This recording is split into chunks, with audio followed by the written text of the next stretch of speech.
I gave my speaking career to the Lord last year, and I found so much joy in sharing my testimony and helping set the example of how to live in fearless faith. Like, what does it look like to live in such a strong faith that fear is absent in all aspects of our life, but predominantly in the workplace?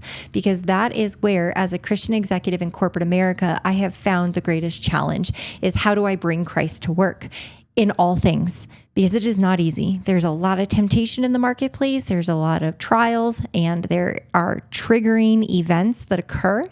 I have had to bring the Lord into certain situations that I just surely thought I could handle on my own. And so I've been very passionate as I've been writing new content and seeking to be booked on other stages on how I can help people bring Jesus to work. How do you bring Christ to work? How do you bring your faith to work in all things? And I'm not talking about faith and work integration like from a business owner perspective of how we're going to embody biblical principles and foundational principles of the Bible and Christianity into the way we do our business. I'm talking about a totally secular company in the marketplace where you have a bunch of Christians that you've plugged into the ecosystem, and then you say, okay, further the kingdom inside of this company whose mission, vision, values, the core product that they're selling, none of it is of Christ, but you're a Christian and God put you in that place. So how do you bring Christ to work and bring the kingdom into that secular marketplace? Like, that's what I'm talking about. That's what I'm excited about as a speaker, because most of us Christians in the marketplace are asleep in the light. And what we do is we experience this inner conflict,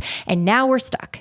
And now we're stuck because the fear comes in. And that is where we do not have fearless faith. It's going to be the name of my new keynote that I'm writing, of how in those moments when we are triggered, how do we stand fearlessly firm in our faith, bring Jesus to work, and stand firm in God's promises and what we know to be the truth, and how we handle all workplace interactions. Because if we're holding on to it and we think by our own hands that somehow we are God himself, and that through our own hands, through the work that we do by suppressing him, and that we're going to do with our own hands inside of the marketplace, we are being fooled and we are being deceived.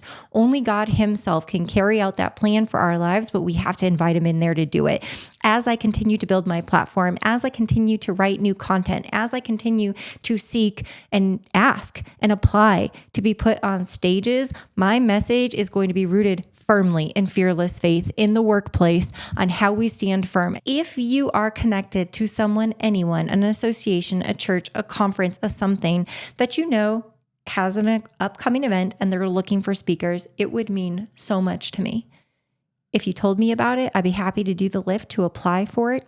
Or if you drop my name. Everything that you need to know about me, at least to get a conversation initiated, is at marygrothe.com, Grothe. I would love if you could be my brother or sister in Christ and help me with that. It would go a long way, and I'm very, very grateful for that.